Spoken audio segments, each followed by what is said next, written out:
Hello guys, स्वागत है आपका हमारे यूट्यूब चैनल एजू टेम्पल पर। आज हम पढ़ेंगे जेपीएससी के दृष्टिकोण से अति महत्वपूर्ण टॉपिक के बारे में। इस टॉपिक का नाम है संथाल परगना काश्तकारी अधिनियम 1949, इंग्लिश में जिसको कहते हैं Santhal Pargana tenancy act 1949, SPT act 1949। आइए शुरू करते हैं इस एक्ट के बारे में। संथाल परगना काश्तकारी अधिनियम 1949 मुख्यतः आदिवासियों की भूमि के लिए बनाया गया है। संथाल परगना के भूस्वामियों और रैयतों के हित में इनकी भूमि की सुरक्षा हेतु बनाया गया यह कानून है।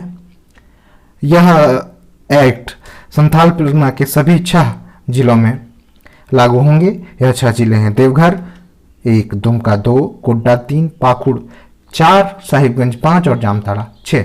तो संथाल परगना के सभी 6 जिले कौन कौन हैं? देवघर, दुमका, गोड्डा, पाकुड़, साहिबगंज और जामताड़ा।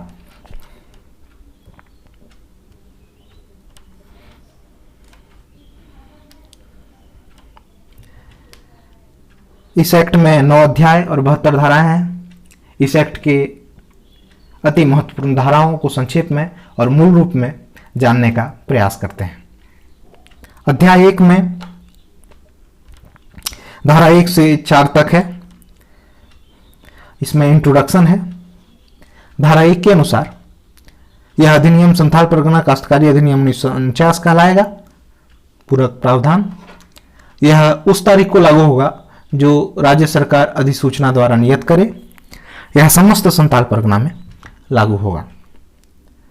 इसी प्रकार धारा 4 में कुछ परिभाषाएं, जैसे कि आदिवासी कौन है, कृषि वर्ष का क्या तात्पर्य है, भूगतबंध अथवा भोगबंध से क्या समझते हैं, डिप्टी कलेक्टर, डिप्टी कमिश्नर और गैर आदिवासी, रैयत शब्द इत्यादि का क्या अर्थ लगाया जाए, इन सब के बारे में है।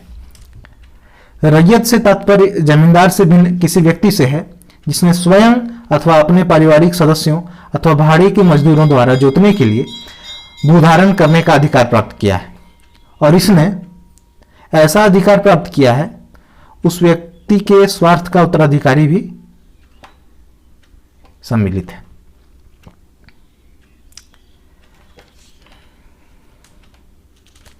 अब चलते हैं अध्याय 2 पर। अध्याय 2 में धारा 5 से लेकर 11 तक है। इस अध्याय में ग्राम प्रधान की नियुक्ति, इसके पद की अनंतरणीयता, मूल रैयती जोत, मूल रैयत का जोत के बीच का अंतर आदि का उल्लेख है। इसके अंतर्गत धारा 5 और 6 देख लेते हैं जो कि इंपॉर्टेंट है। धारा 5 के अनुसार किसी खास ग्राम के रैयत या जमींदार के आवेदन पत्र देने पर तथा विनिहित रीति से निश्चित ग्राम के जमाबंदी रैयतों में से, उसी ग्राम के जमाबंदी रैयत में से कम 2/3 रैयतों की सहमति से उपायुक्त घोषित करेगा। कितना रैयत? 2/3 रैयत की सहमति से उपायुक्त यह घोषित करेगा कि ग्राम के लिए प्रमुख प्रधान नियुक्त किया जाए कि नहीं, तथा तब वह विनिहित रीति से उसकी नियुक्ति करेगा। मतलब 2/3 वोटिंग से ही धारा 5 के अंतर्गत प्रधान मूल रैयत की नियुक्ति सिर्फ प्रधान की नियुक्ति की जा सकती है। इसी प्रकार धारा 6 में वंशानुगत तौर पर प्रधान की नियुक्ति का प्रावधान है। जब किसी ग्राम का, जो खास नहीं है, ग्राम प्रधान मर जाए, जब ग्राम का जमींदार इस घटना के 3 महीने के भीतर विनिहित रीति से ग्राम प्रधान की नियुक्ति के लिए उपायुक्त को उक्त बात का प्रतिवेदन देगा और वंशानुगत तौर पे प्रधान की नियुक्ति की जाएगी।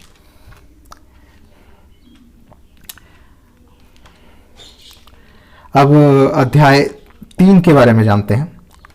अध्याय 3 में धारा 12 से 26 तक है। इस अध्याय में रैयतों का वर्गीकरण किया गया है, उनके अधिकार, रैयती भूमि को बदलने का, इन बातों का प्रावधान है। इसमें हम मूलतः धारा 12, 13 और 23 देख लेते हैं। धारा 12, 13 और 23 क्या कहती है? धारा 12 में रैयतों को 3 वर्ग में बांटा गया है। ये 3 हैं: निवासी जमाबंदी रैयत, गैर निवासी जमाबंदी रैयत और नई रैयत। निवासी जमाबंदी रैयत अर्थात अभिलिखित जमाबंदी रैयत जो गांव में रहते हैं या जिसका पारिवारिक आवास उस गांव में है जहां वे अभिलिखित हैं। गैर निवासी जमाबंदी रैयत अर्थात जमाबंदी रैयत के रूप में अभिलिखित व्यक्ति जो गांव में नहीं रहते या जिनका पारिवारिक वासस्थान उस गांव में नहीं है जहां वे अभिलिखित है।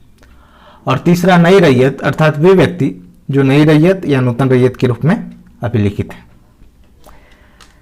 धारा 13 देख लेते हैं। धारा 13 में के अनुसार रैयत उस भूमि का जो उसके होल्डिंग में पड़ती है किसी भी रीति से जो स्थानीय प्रचलन या रीति रिवाज से अधिकृत है या किसी स्थानीय प्रचलन या रीति रिवाज के अनपेक्ष किसी रीति से जो उसकी भूमि के मूल्य विशेष के रूप को नष्ट ना करे या जिससे वह जोतने कोड़ने के अयोग्य ना हो जाए उपयोग कर सकता है। मतलब बिना भूमि के को नुकसान पहुंचाए रैयत अपनी भूमि का उपयोग कर सकता है। ये धारा 13 में है। इसी प्रकार धारा 23 देख लेते हैं। धारा 23 के अनुसार अपनी भूमि को बदलने की इच्छा रखने वाले रैयत लिख कर डिप्टी कमिश्नर के यहां आवेदन कर सकते हैं जो अपने विवेकानुसार इसकी अनुमति दे सकते हैं। लेकिन यह कि डिप्टी कमिश्नर तब तक बदलाव करने की अनुमति नहीं देंगे जब तक वे इन 4 बातों का से संतुष्ट नहीं हो जाते। ये 4 बातें कौन कौन है? पहला, बदलेन के पक्ष बदली जाने वाली जमीन के जमाबंदी रैयत है। दूसरा, बदली जाने वाली प्रस्तावित भूमि एक ही गांव में या आसपास के गांव में है। तीसरा, यह कारोबार गुप्त बिक्री नहीं है वरन पक्षों की पारस्परिक सुविधा के लिए की जाने वाली सचमुच का बदलेन है। और चौथा, बदली जाने वाली भूमि समान मूल्य की है। इन 4 बातों का ध्यान रखना आवश्यक होता है। अब हम देख लेते हैं अध्याय 4।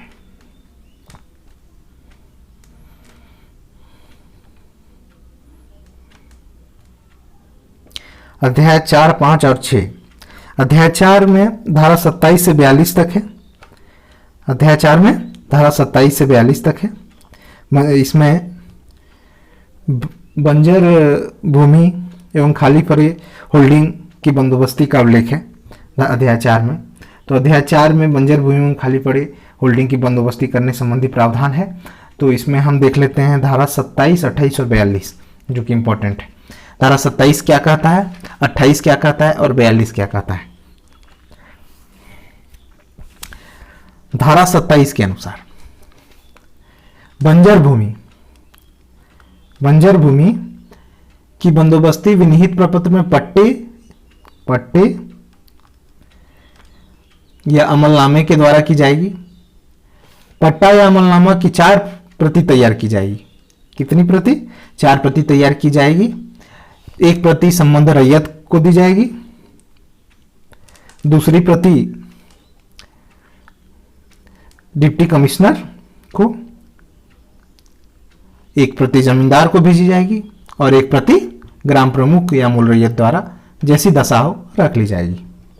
ठीक है, ये हो गया धारा 27। इसी प्रकार धारा 28 के अनुसार बंजर भूमि या खाली होल्डिंग की बंदोबस्ती करने में खतियान में दर्ज सिद्धांतों के अलावे जिन बातों का ध्यान रखा जाएगा उसका उल्लेख है।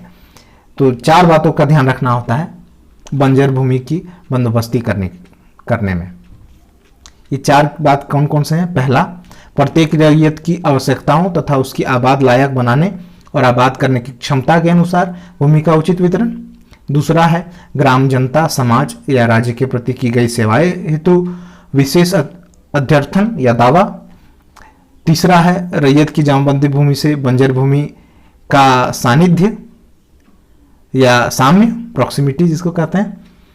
और उन भूमिहीन श्रमजीवियों हेतु व्यवस्था जो गांव के वास्तविक अस्थायी निवासी हैं तथा जिनके संबंध में यह दर्ज है कि गांव में रहने का घर है। ये हो गया धारा 28। इसी प्रकार धारा 42 के अनुसार डिप्टी कमिश्नर किसी भी समय या तो अपनी इच्छा से या उसके यहां आवेदन पत्र देने पर उस व्यक्ति को बेदखली का आदेश दे सकता है जिसने इस विधान के प्रावधानों का किसी विधि का या संथाल परगना में विधि का या संथाल परगना में विधि का प्रभाव रखने वाली किसी वस्तु का उल्लंघन करके कृषि भूमि में प्रवेश किया, उसे कर्षित, अवाप्त या कब्जा में कर लिया हो। ये हो गया धारा 42। अब चलते हैं अध्याय 5 पे। अध्याय 5 में धारा 43 से 52 तक है। 43 से 52 तक है। अध्याय 5 में रैयतों से लगान वसूली और ग्राम प्रधान मूल रैयत जमींदार द्वारा लगान के लेखा जोखा रखने संबंधी प्रावधानों का उल्लेख है। इसमें हम मुख्यतः धारा 46 देख लेते हैं। कौन सी धारा देख लेते हैं? धारा 46 देख लेते हैं। धारा 46 क्या कहता है? धारा 46 की उपधारा 1 के अनुसार प्रधानी या मूल रैयत ग्राम में ग्राम प्रमुख या मूल रैयत और खास गांव में जमींदार संप्रति अंचल विनिहित प्रपत्र में प्रत्येक गांव के लेखों का विवरण रखेगा, जिसमें प्रत्येक कृषि वर्ष में प्रत्येक रैयत द्वारा देय लगान, उसके द्वारा चुकाई रकम किसी रीति से ऐसी चुक्ति लेखों में जमा की गई उक्त वर्ष के अंत में रैयत के जिम्मे बाकी बकाया यदि हो तो, और उस पर अपेक्षित ब्याज दिखाया रहेगा। ये हो गया धारा 46।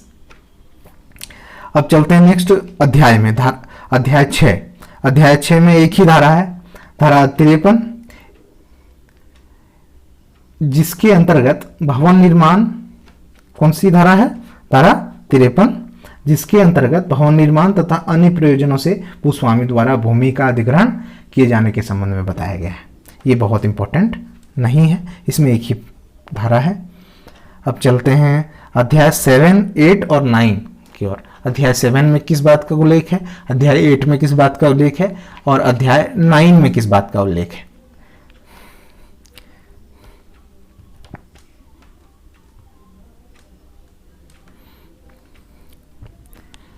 अध्याय 7 में धारा 54 से 63 तक है। धारा 54 से 63 तक है। इस अध्याय में न्यायिक प्रक्रिया का उल्लेख है। किसका उल्लेख है? न्यायिक प्रक्रिया का उल्लेख है। इसके अंतर्गत धारा 57 में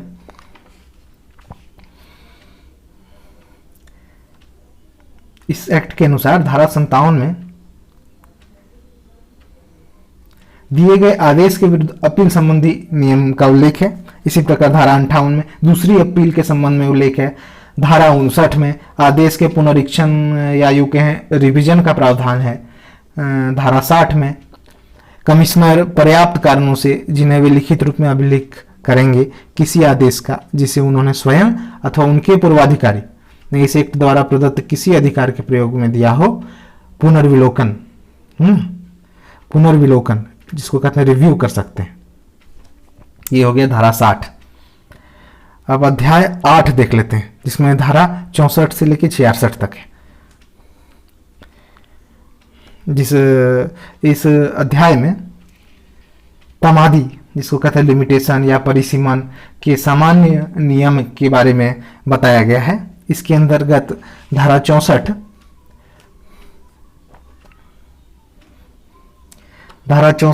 में यह बताया गया है कि इस एक्ट के अधीन सभी आवेदन जिसके लिए कोई समय सीमा नहीं बना हो, इस एक्ट के अन्यत्र वाद हेतु प्रोद्भूत अर्थात जमा किए हुए